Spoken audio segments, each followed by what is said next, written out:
నమస్తే, welcome to AP war. కాపు ఉద్యమ నేత ముద్రగడ పద్మనాభం క్రియాశీల రాజకీయాల్లో మళ్లీ అడుగు పెడుతున్నారనే సంకేతాలు స్పష్టమవుతున్నాయి. జనసేన అధ్యక్షుడు పవన్ కళ్యాణ్ పిఠాపురం నుంచి పోటీ చేస్తున్న నేపథ్యంలో వైసీపీ నుంచి సరైన అభ్యర్థి కోసం వేట మొదలైంది. పవన్ కళ్యాణ్ ను అస్థిరపరచడంలో ముద్రగడ పద్మనాభం సఫలం అవుతారని వైఎస్ఆర్ కాంగ్రెస్ నాయకులు భావిస్తున్నారు. ఇప్పటికే పిఠాపురం స్థానానికి వైసీపీ ప్రకటించిన వంక గీతను తప్పించి ముద్రగడ పద్మనాభంని రంగంలోకి దింపాలని ఆ పార్టీ నాయకులు భావిస్తున్నారు.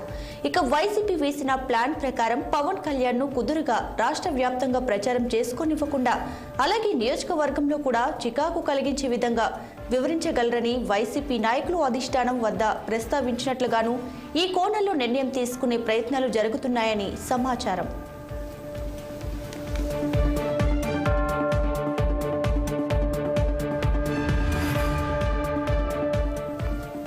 పిఠాపురంలో కాపుల కొట్లాటపై మరింత సమాచారం మా ప్రతినిధి దురాని అందిస్తారు. పిఠాపురం నియోజకవర్గం నుండి జనసేనాని పవన్ కళ్యాణ్ పోటీ చేయబోతున్నారన్న వార్త ఇంచుమించు కరాఖండిగా తేలిపోవడంతో జనసేనాని మీద పోటీ చేసేందుకు సరైన అభ్యర్థి కోసం అంటే వైఎస్ఆర్సీపీ ఇంతకుముందే వంగా గీతను ప్రకటించింది. అయితే వంగా గీత పవన్ కళ్యాణ్ ఎదుర్కోవడంలో సఫలం కాలేరనే వార్తల నేపథ్యంలో ఎవరిని నిలబెట్టాలి అన్న ఆలోచన అయితే కనుక వైసీపీ వర్గాల్లో తీవ్రంగా చర్చనీయాంశమైంది. అయితే అందరూ లేఖల ఉత్తర రామాయణంగానే భావించిన ముద్రగడ పద్మనాభాన్ని అందరూ పక్కన పెట్టిన తొలితుగా పక్కన పెట్టింది అయితే వైఎస్ఆర్సీపీ పక్కన పెట్టింది. ఎందుకంటే ముద్రగడ పద్మనాభాన్ని వైఎస్ఆర్సీపీలో తీసుకురావాలని మొదటి నుంచి ఎంతో తాపత్రయపడింది. అయితే ముద్రగడ పద్మనాభం వ్యవహార శైలి సరిగా లేకపోవడంతో ఆయన వైఎస్ఆర్సీపీలో తీసుకురాకుండానే పక్కన పెట్టేశారు. ఆ తర్వాత జనసేన నుంచి ఆయనకి కబురు రావడం, వారు కూడా పక్కన పెట్టడంతో చకచకా నిర్ణయాలు జరిగిపోయినాయి. ముద్రగడ పద్మనాభాన్ని అందరూ పక్కన పెట్టడంతో ఈయన చరిత్ర అయిపోయింది అనుకున్న పరిస్థితుల పరిణామాలలో ప్రస్తుతం అయితే కనుక పవన్ కళ్యాణ్ మీద ముద్రగడ పద్మనాభం పోటీ అయితేనే సరిగా ఉంటుందని పలువురు ఉదాహరణలతో సహా ఉటంకించిన నేపథ్యంలో స్వయంగా వైఎస్ఆర్సీపీ పెద్దలే ముద్రగడ పద్మనాభాన్ని పార్టీలోకి ఆహ్వానించి పిఠాపురం నియోజకవర్గాన్ని చేతుల్లో పెట్టాలని తలుస్తున్నారు. దీనికి కారణం ముద్రగడ పద్మనాభం పవన్ కళ్యాణ్ ధీటుగా ఎదుర్కొంటారనే అంచనా కంటే ముద్రగడ పద్మనాభం ఆయన చేసే వ్యాఖ్యలు పవన్ కళ్యాణ్ ఈ కాన్సన్ట్రేషన్ దెబ్బ కొడుతుందన్న అయితే వైఎస్ఆర్సీపీ నాయకులు చాలా స్పష్టంగా ఉంది. ముద్రగడ పద్మనాభం చేస్తున్న అలజడి అయితే కనుక పవన్ కళ్యాణ్ని కుదురుగా ఉండనివ్వదని, ఆయన చేస్తున్న వ్యాఖ్యలకి ఈయన ప్రచారం కూడా సరిగ్గా చేయలేరని, దాంతో వైఎస్ఆర్సీపీకి చాలా ప్రయోజనాలు చేకూరుతాయని వైఎస్ఆర్సీపీ నాయకులు పదే పదే పై అధిష్టానం తెలియజేయడంతో ఆ దిశగా ఆలోచించమని కొంతమంది నాయకులకు ఆయన చెప్పినట్టుగా ఆ దిశగా కసరత్తు జరుగుతున్నట్టుగా తెలుస్తుంది. సాధారణంగా వైఎస్ఆర్సీపీలో అయితే కనుక ముద్రగడ పద్మనాభం రాకని ఎవరు స్వాగతించట్లేదు. అయితే ఈ ఎత్తుగడ నేపథ్యంలో తప్పనిసరి పరిస్థితుల్లో ముద్రగడ పద్మనాభాన్ని తీసుకురావాలని ఈ జనసేనాని పవన్ కళ్యాణ్ ధీటుగా ఎదుర్కోగల వ్యక్తి కేవలం ముద్రగడ పద్మనాభమేనని, అలాగే కాపుల మధ్య చిచ్చు పెట్టినట్టు ఉంటుందని, అదే కోణంలో కాపుల మధ్య మనస్పర్ధలు కూడా తీసుకురావచ్చని, ఇతర వర్గాల్లో కూడా చిలి తెచ్చే అవకాశం ఉంటుందని, ఎవరైతే పవన్ కళ్యాణ్ వెంట ప్రభంజనం సృష్టిస్తారని వ్యాఖ్యలు చేస్తున్నారో వాళ్ళకు కూడా చెక్ చెప్పే అవకాశం ముద్రగడ పద్మనాభం వల్ల మాత్రమే కలుగుతుందని ఆ దిశగా ఆలోచించే దిశగా పావులు కలుగుతున్నారు. ఈ పరిణామాల నేపథ్యంలో ముఖ్యంగా జనసేనాని పవన్ కళ్యాణ్పై పిఠాపురంలో పోటీ చేస్తారన్న వార్తల నేపథ్యంలో ముద్రగడ పద్మనాభం రాకతో ఏ మేరకు వైఎస్ఆర్సీపీ ప్రయోజనం జరుగుతుందని మాత్రం కాలమే సమాధానం చెప్తుంది. మరో 2 రోజుల్లో స్పష్టమయ్యే ఈ సంకేతాలు వెలువడే నేపథ్యంలో వైఎస్ఆర్సీపీ ఆలోచించడం వెనుక కుటిల రాజకీయ నీతి ఉన్నట్టుగానే వైఎస్ఆర్సీపీ కార్యకర్తలే నర్మగర్భంగా వ్యాఖ్యానించుకుంటున్నారు. ఎందుకంటే ముద్రగడ పద్మనాభం నేరుగా ఇప్పటి వరకు లేఖలతోనే పవన్ కళ్యాణ్ ఇబ్బంది పెట్టారు. ఇప్పుడు నేరుగా తలపడితే మాత్రం ఇంకా చికాకు రప్పిస్తారని, దీనివల్ల వైఎస్ఆర్సీపీ ప్రయోజనం కలుగుతుందని మాత్రం పార్టీ వర్గాలు పేర్కొంటున్నాయి. వీడియో జర్నలిస్ట్ షినితో నదీం కందురాని, కాకినాడ. అటు తిరుపతి జిల్లా నగరిలో కూడా వర్గపోరు భగ్గుమంది. మంత్రి రోజాకు వచ్చి ఎన్నికల్లో టికెట్ ఖచ్చితంగా ఇవ్వమని ఓడిస్తామంటూ వ్యతిరేక వర్గం అంటుంది. గత 2 సార్లు రోజా ఎమ్మెల్యేగా గెలిచి మంత్రి అయ్యారు. అయితే నియోజకవర్గంలో ఆమె చేసిన అభివృద్ధి ఏమీ లేదని, అంతేకాదు పార్టీలోని సొంత నేతలను ఆమె పక్కన పెట్టారనే ఆరోపణలు కూడా ఉన్నాయి. దీంతో సొంత పార్టీ నేతలే ఆమెకు వ్యతిరేక వర్గంగా మారారు. వచ్చే ఎన్నికల్లో మంత్రి రోజాకు మళ్లీ సీటు ఇస్తే ఎట్టి పరిస్థితిలో సహకరించమని తేల్చి చెబుతున్నారు. రోజాకి కాకుండా ఎవరికి సీటు ఇచ్చినా వారి గెలుపు కోసం కృషి చేస్తామని చెబుతున్నారు.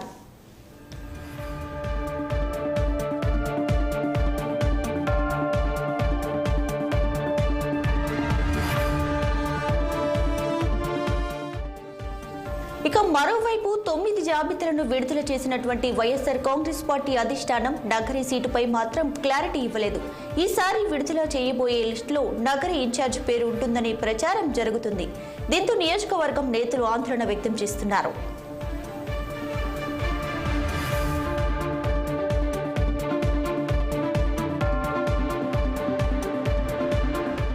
అయితే దీంతో రోజాకి ఇంటి పోరు తప్పడం లేదు. రోజా అభ్యర్థిత్వాన్ని పలు మండలాల్లో వైసీపీ నాయకులు తీవ్రంగా వ్యతిరేకిస్తున్నారు. ఈ నేపథ్యంలో వైఎస్ జగన్ ఆమెకు సీట్ ఇస్తారా అనే ప్రశ్నలు కూడా తలెత్తుతున్నాయి. ఇక దీనిపై మరింత సమాచారం మా ప్రతినిధి గిరినాథ్ రెడ్డి అందిస్తారు.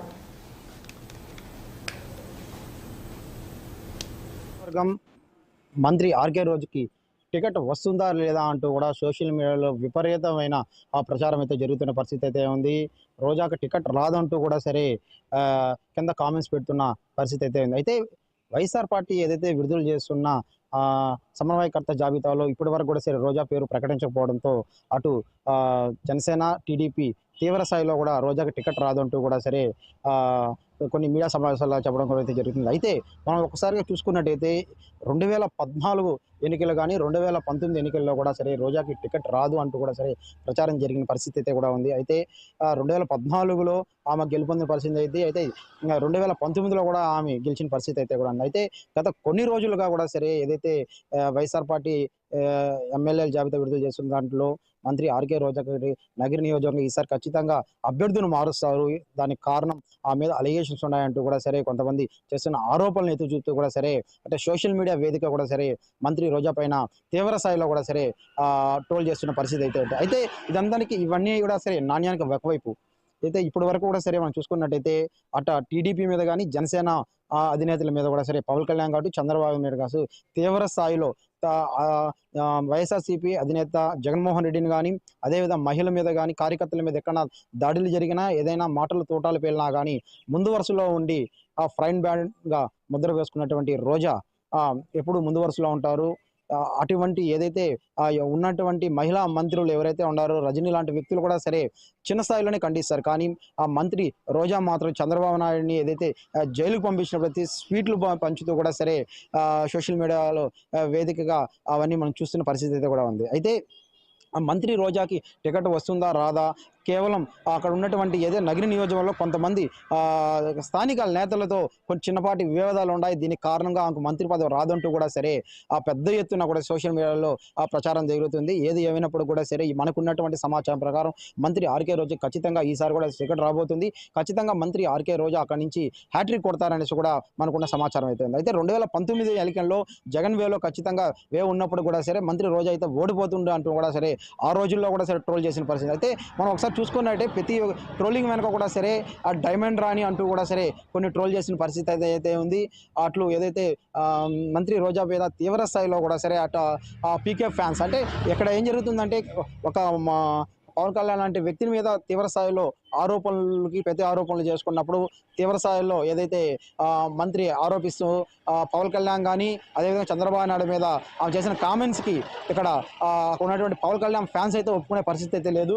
కాబట్టి ఆమె మీద తీవ్ర స్థాయిలో కూడా సరే పవన్ కళ్యాణ్ అభిమానులు కూడా సరే తీవ్ర స్థాయిలో మంత్రి రోజాని టార్గెట్ చేస్తూ కూడా సరే ట్రోల్ చేస్తున్న పరిస్థితి అయితే ఏది ఏమైనప్పుడు కూడా సరే ఆమె చేసిన సంక్షేమాలు కావచ్చు అక్కడ నగిరి ప్రజలకు చేసిన సేవా కార్యక్రమాలు ముఖ్యంగా ఏదైతే నగిరి ప్రజలకు ఏదైతే ఉండదో అక్కడ ఉన్నటువంటి మగ్గం కార్మికులకు ఏదైతే జగన్మోహన్ రెడ్డితో మాట్లాడి మరి అక్కడ ఉన్నటువంటి రూపాయి ఉన్నటువంటి కరెంటుని 66 పైసలకి చేసిన ఘనత కూడా ఆ వైఎస్ఆర్ పార్టీకి ఉందంటూ కూడా సరే ఆమె చేసిన ఎన్నో తూర్లు తన అన్నయ్య తన ఇచ్చిన మాట నిలబెట్టాడంటూ కూడా సరే ఎన్నోసార్లు ఆమె కామెంట్ చేసిన పరిస్థితి కూడా ఉంది. ఒక పక్క తమిళ కల్చర్ ఏదైతే నగిరి నియోజకవర్గానికి సంబంధించి ఒక పక్క తమిళనాడు దగ్గర ఉండడంతో కూడా సరే అటు మా భర్త సెల్వామణితో కూడా అక్కడ ఉన్నటువంటి పరిచయాలు కావచ్చు అదేవిధంగా తమిళనాడులో ఉన్నటువంటి పరిచయాలు కూడా కావచ్చు ఇవన్నీ కూడా సరే ఆమె కలిసి వచ్చే అంశాలుగా కూడా చెప్పుకోవచ్చు. ఎందుకంటే అటు నగిరి ప్రజలకు ఈమె సినీ రంగం నుంచి రావడం నగిరి ప్రజలతో ఆప్యాయంగా ఉండడం అదేవిధంగా తమిళ్ ఏదైతే అటు ఉన్నటువంటి స్టాలిన్ కుటుంబం కావచ్చు కరుణానిధి కుటుంబం కావచ్చు అదేవిధంగా అక్కడ ఉన్నటువంటి జయలలితతో కూడా గతంలో సంబంధాలు ఉండడంతో ఇవన్నీ కూడా ఆమెకి కలిసి వచ్చే అవకాశాలు కూడా కనిపిస్తుంది. మొత్తం మీద ఆర్కే రోజా పేరు ఇప్పటి వరకు అయితే ప్రకటించినప్పుడు కూడా సరే ఇప్పటి వరకు కూడా సరే ఆమె ప్రతిరోజు ఇంటింటికి గడప గడపకు వెళ్తూ కూడా సరే వైఎస్ఆర్సీపీ అయితే ప్రోగ్రాంలు ఉన్న ఆ ప్రోగ్రాంలంతా పాల్గొంటున్న పరిస్థితి అయితే ఉంది. ప్రతిరోజు కార్యకర్తలతో సమావేశాలు చేస్తున్న పరిస్థితి అయితే ఇప్పటివరకు ఆమె పేరు ప్రకటించినప్పుడు కూడా సరే ఆమె అభ్యర్థిగా కూడా సరే కొనసాగుతున్న పరిస్థితి కూడా ప్రస్తుతం నగిరి నియోజకవర్గం. కెమెరామెన్ షిరోస్ గిరినాథ్ 6 TV తిరుపతి. ఏపీలో ఎన్నికలు దగ్గర పడే కొద్దీ ప్రధాన పార్టీలో టికెట్ల పంచాయతీ పీక్ స్టేజ్ కు చేరుకుంటుంది. అటు గెలుపు గుర్రాలకే టికెట్లు కేటాయిస్తుండటంతో పలువురు నేతలు పార్టీలు మారుతున్నారు. ఈ నేపథ్యంలో మైలవరం వైసీపీ ఎమ్మెల్యే వసంత కృష్ణప్రసాద్ టీడీపీలో చేరారు. చంద్రబాబు సమక్షంలో ఆయన టీడీపీ కండువా కప్పుకున్నారు. వైసీపీలో తగిన ప్రాధాన్యత లేదని టీడీపీలో పార్టీ నిర్ణయానికి కట్టుబడి పనిచేస్తానన్నారు.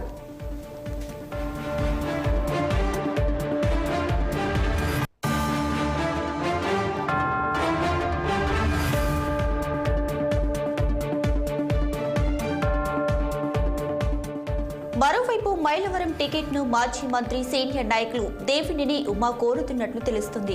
2009-2014లో టీడీపీ నుంచి మైలవరం ఎమ్మెల్యేగా గెలిచిన దేవినేని ఉమా 2019లో వైసీపీ నుంచి పోటీ చేసిన వసంత కృష్ణ ప్రసాద్ చేతులు ఓడిపోయారు.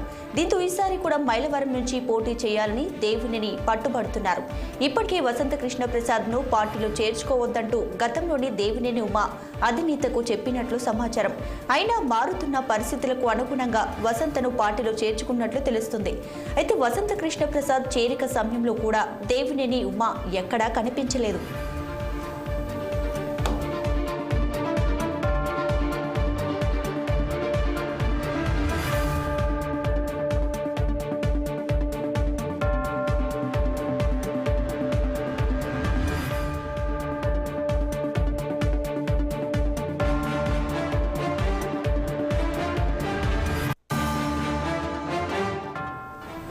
అటు ఉమా వర్గం కూడా మరొకరికి టికెట్ కేటాయించొద్దని బహిరంగంగానే కోరుతున్నట్లు జోరుగా చర్చ జరుగుతుంది. మరోవైపు దేవినేని ఉమాతో తనకేమీ విభేదాలు లేవంటూ కలిసి పనిచేయడానికి సిద్ధంగా ఉన్నామని, పార్టీ నిర్ణయానికి కట్టుబడి ఎక్కడ నుంచి పోటీకి బరిలో దిగమంటే అక్కడి నుంచి పోటీ చేస్తానని వసంత కృష్ణ ప్రసాద్ తెలియజేశారు. ఇక మైలవరం టికెట్ ఇష్యూపై మరింత సమాచారం మా ప్రతినిధి కోటేశ్వరరావు అందిస్తారు.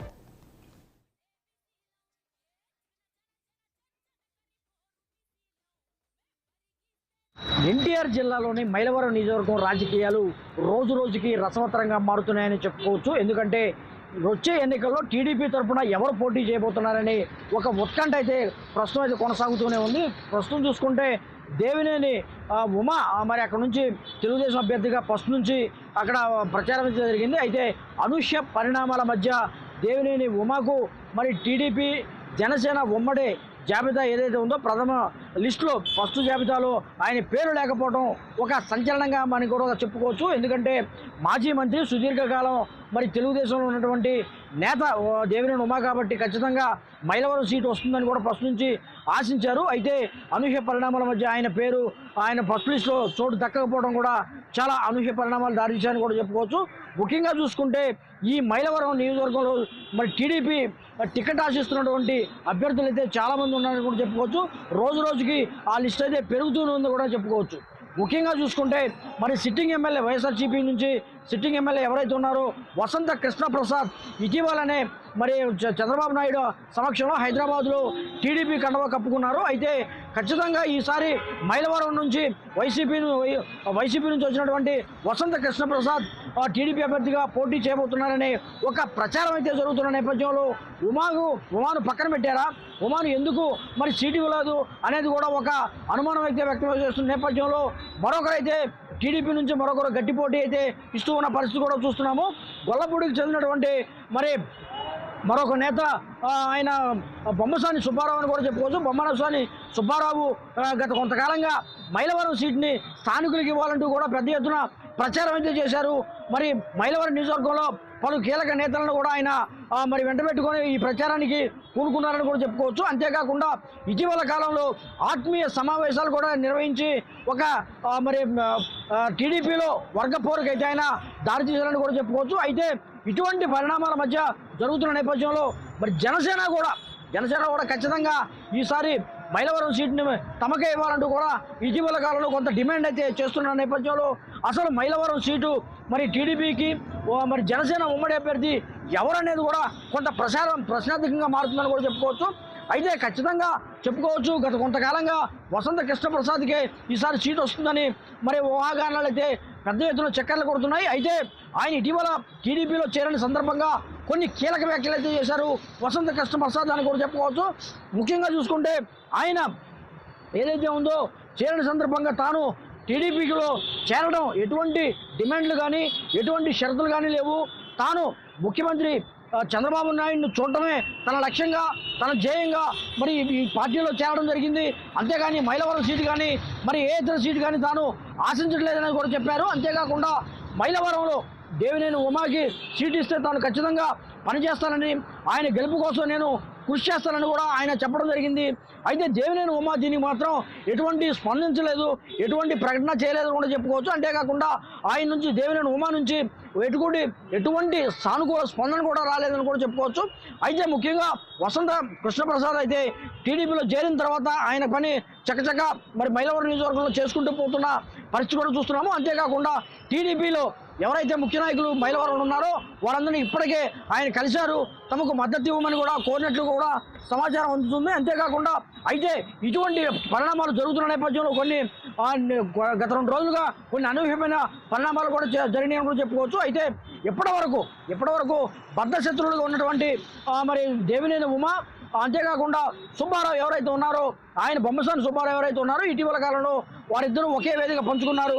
ఈసారి ఖచ్చితంగా మనిద్దరం కలిసి మరి ఎన్నికల్లో వెళ్దామని కూడా చెప్తూ ఉన్నారు. అయితే వసంత కృష్ణప్రసాద్కి చెక్కు పెట్టేందుకే బొమ్మసాని సుబ్బారావు కానీ దేవినేని ఉమా కానీ కలిశారని కూడా ఒక ప్రచారం అయితే జరుగుతుంది. అయితే ఏం జరగబోతుంది మరి ఏంటి అనేది కూడా మరికొద్ది రోజుల్లోనే తేలిపోతుంది.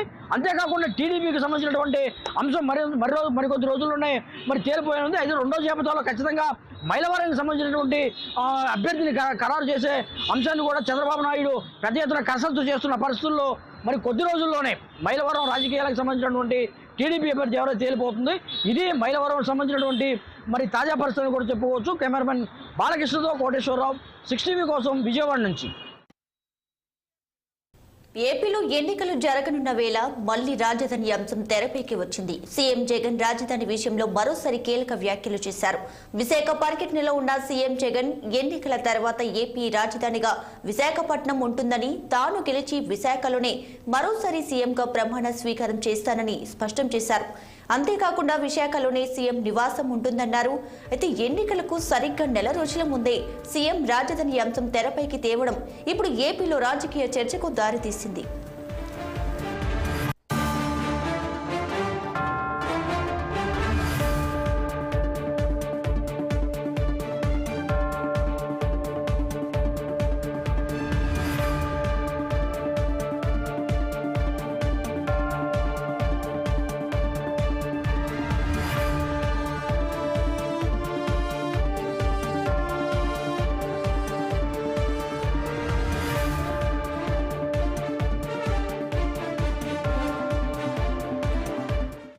Post-election, my stay would be in Vizag.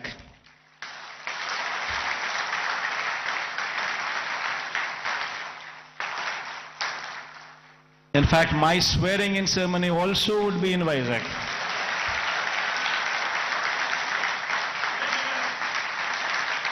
This is my commitment to Vizag. And now, what is the vision for Vizag? See, we need to have a 10-year vision. We would have to own this city, christen the city as executive capital, become part of the city, and have a 10-year vision. We need to have a roadmap which is workable, which is doable. Cannot be a roadmap where we just dream big but yet achieve nothing, because it is impractical. Not so. We need to have a practical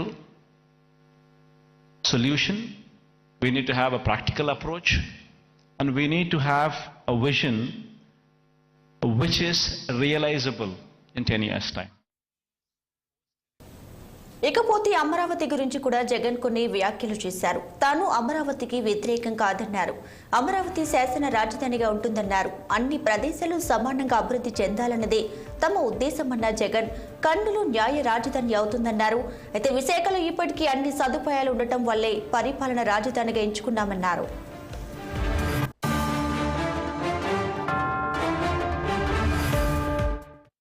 Why I was opposed to the idea of having Amaravati as a capital. There is nothing against it. In fact, I'm one person who advocates the view that Amaravati should also have a legislative capital. In fact, I'm also one person who advocates the view that Kurnool should also have a judicial capital. Nothing against it. But then the fact of the matter is, Amaravati is on a virgin land. 50,000 acres of barren land. Nothing there. And according to them, just to provide for the basic infrastructure, that is these roads, the water, electricity, and these kind of basic infrastructure alone, according to their own calculations, with the DPR that they have produced, costs almost 2 crores per acre, which is on a 50,000 acres of barren land. If one were to just lay these basic infrastructure requirements put in place, we're talking about 1 lakh investments, 1 lakh crores of money, which would have to be put in before any buildings could come up, or before we could talk about anything else other than the basic roads or the basic electricity or the basic water or the basic stuff. రాజధాని విషయంలో అమరావతి ప్రాంత ప్రజలు ఎప్పటి నుంచో పోరాటం చేస్తున్నారు. ప్రభుత్వానికి వ్యతిరేకంగా అక్కడ నిరసన దీక్షలు ఇంకా కొనసాగుతున్నాయి. అటు ప్రతిపక్షాలు సైతం అమరావతి ఇష్యూలో ప్రభుత్వాన్ని ఇరుకున పెడుతున్నాయి. దీంతో రాజధాని విషయంలో వైసీపీ స్టాండ్ మారదని సీఎం జగన్ మరోసారి అయితే స్పష్టం చేశారు. అమరావతి ప్రాంతంలో పార్టీకి నష్టం కలుగుతుందని తెలిసినా సీఎం జగన్ విశాఖని రాజధానిగా చెప్పుకొచ్చారు. అమరావతి విషయంలో గత టీడీపీ ప్రభుత్వం మోసం చేసిందంటూ విమర్శిస్తున్న వైసీపీ అన్ని ప్రాంతాల అభివృద్ధి కట్టుబడి ఉన్నామని చెబుతున్నారు. మరి విశాఖ పరిపాలన రాజధానిగా ప్రకటించిన వైసీపీని ఆంధ్ర ప్రజలు ఆదరిస్తారా లేక దూరం పెడతారా వేచి చూడాలి.